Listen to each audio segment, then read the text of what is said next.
he was there to support us, and more importantly, almost to give permission. He was on set for most of the time. Yes, he was often on set, yeah. What was that like?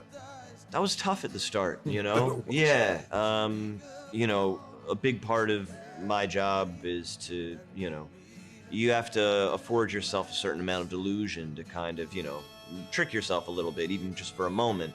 You know, you're in this environment with cameras and lights and people, and you need to try and, you know, capture just a couple minutes of something where you're focused and convinced that you're somewhere else.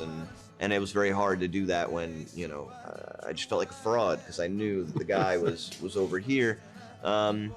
And I think in the beginning I was also very insecure about his presence. I think I thought he was there to judge me or to dissect kind of the work I was doing. But then after the first week I realized, you know, he was there to support us and more importantly almost to give permission, you know, and his presence was there to say, you know, it's okay. And often nights I would come home after a long day, perhaps doubting, you know, the work I'd done that day.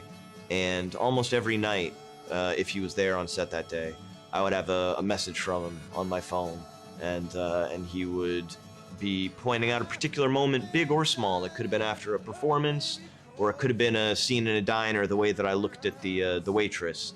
But he'd always say, you know, there was this one moment where, you know, I don't know, I just really felt like I was watching me, or that felt particularly honest, and that went a long way.